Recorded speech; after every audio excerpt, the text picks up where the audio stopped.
বিসমিল্লাহির রহমানির রহিম। আসসালামু আলাইকুম। নীতি সহজান্নার সমাহারে আপনাদের সবাইকে স্বাগতম জানিয়ে আজকে আবারও চলে আসলাম খুবই মজার একটি রেসিপি নিয়ে।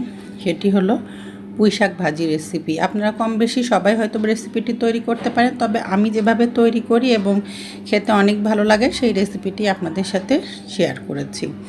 ইনশাল্লাহ ভালো লাগবে রেসিপিটি। আর রেসিপিটি দেখতে দেখতে ভালো লাগলে অবশ্যই লাইক কমেন্ট শেয়ার করতে ভুলবেন না। তো এখানে আমি পুঁই শাক নিয়ে নিয়েছি, আর আমি কিন্তু পুঁই শাকের এক আটি কিনে নিয়ে এসেছিলাম।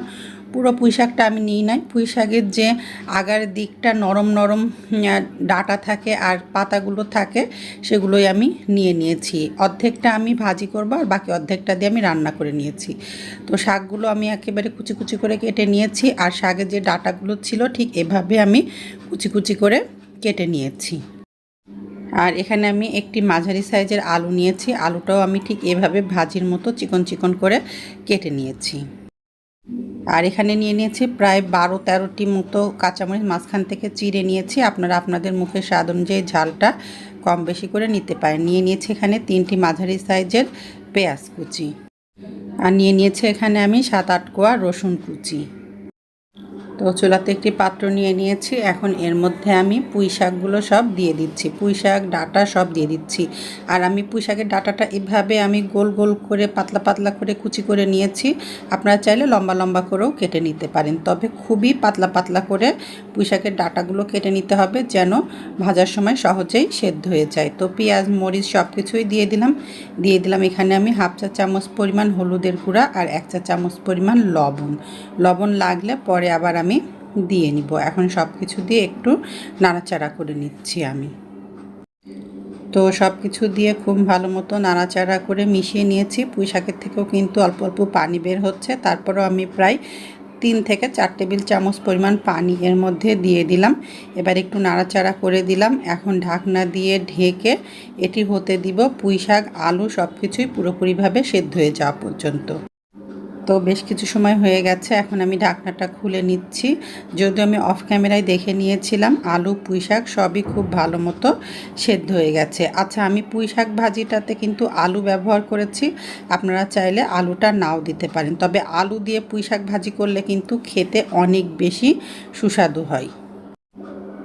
তবে আপনাদের যদি অনেকেরই আলুতে অসুবিধা বেশি থাকে তাহলে আলুটা বাদ দিতে পারেন, বা আলুর পরিমাণটা আরও কম দিতে পারেন।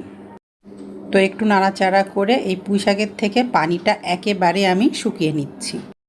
তো পুঁই শাকটা যেহেতু সেদ্ধ হয়ে গেছে একপাশে রেখে দিয়েছি। এখন চুলাতে আরও একটি পাত্র নিয়ে তার মধ্যে আমি প্রায় 4 টেবিল চামচ পরিমাণ তেল নিয়ে নিলাম। আপনারা আপনাদের পরিমাণ মতো তেলটা কম বেশি করে নিতে পারেন। এখানে আমি 5-6টি শুকনা মরিচ মাঝখান থেকে ভেঙে নিয়েছি। এখন তেলের মধ্যে আগে শুধুমাত্র এই শুকনা মরিচটা লাল করে ভেজে নেব। এতে করে তেলের মধ্যে খুব ভালো একটা শুকনা মরিচের অ্যারোমা আসবে, আর এই অ্যারোমার জন্যই কিন্তু শাক ভাজিটা খেতে বেশি ভালো লাগবে। তো শুকনো মরিচটা আমি কিন্তু একেবারে লাল করে ভেজে নিয়েছি। এখন এর মধ্যে দিয়ে দিলাম 5টি মতো মাঝারি সাইজের পেঁয়াজ কুচি। আমি একটু পেঁয়াজ কুচি বেশি ব্যবহার করেছি, আপনারা চাইলে পরিমাণে কমও দিতে পারেন। এখন আমি গোল্ডেন ব্রাউন কালার করে ভেজে নিচ্ছি। তো গোল্ডেন ব্রাউন কালার করে ভাজা হয়ে গেছে। এখন এর মধ্যে সেদ্ধ করে নেওয়া পুঁই শাকটা ঢেলে দিচ্ছি। এই পুঁই শাক ভাজিটা কিন্তু খেতে অসম্ভব মজার হয়। আপনারা কিন্তু বাড়িতে একবার হলেও তৈরি করে খেয়ে দেখতে পারেন, ইনশাল্লাহ নিরাশ হবেন না। আর তৈরি করতেও কিন্তু কোনো ঝামেলা নাই, খুব সহজেই তৈরি করা হয়ে যায়। আর আগেই বলেছি আমি কিন্তু পুঁই শাক ভাজিটা করার জন্য পুঁই শাকের নরম নরম যে ডাঁটাগুলো আর পুঁই শাকের কচি কচি পাতাগুলো, দরকার হলে আপনারা বেশি করেও পাতা নিতে পারেন, তবে ডাঁটাটা ব্যবহার করলে অবশ্যই ডাঁটার আগার দিকটা নিতে হবে, নরম নরম ডাঁটাটা নিতে হবে। এতে করে পুঁই শাক ভাজিটা বেশি ভালো লাগবে খেতে। পুঁই শাকের শক্ত শক্ত ডাঁটাটা নিলে সেদ্ধ হতে বেশি সময় লাগবে, আর বেশি শক্ত ডাঁটা নিলে কিন্তু খুব একটা খেতে ভালোও লাগবে না। তো এখন আমি চুলার জালটা মিডিয়াম হাই হিটে দিয়ে খুব ভালো মতো ভাজা ভাজা করে এই পুঁই শাকটা আমি ভেজে নিচ্ছি। তো দেখেন কতটা সুন্দরভাবে পুঁই শাকটা ভাজা হয়ে গেছে, একেবারে লাল লাল করে ভাজা হয়ে গেছে। আমি পুঁই শাকটা চুলার জালটা মিডিয়াম হাই হিটে দিয়ে বারবার এভাবে একটু ছড়িয়ে ছড়িয়ে রাখছিলাম। তলার দিকটা যখন একটু হালকা বাদামি রং হয়ে আসছিল তখন উল্টিয়ে পাল্টিয়ে ভেজে নিচ্ছিলাম। এভাবে 3-4 বার করে ভেজে নিয়েছি। এখন আমার পুঁই শাকটা ভাজা হয়ে গেছে, চুলাটা বন্ধ করে আপনাদেরকে পরিবেশন করে দেখাচ্ছি।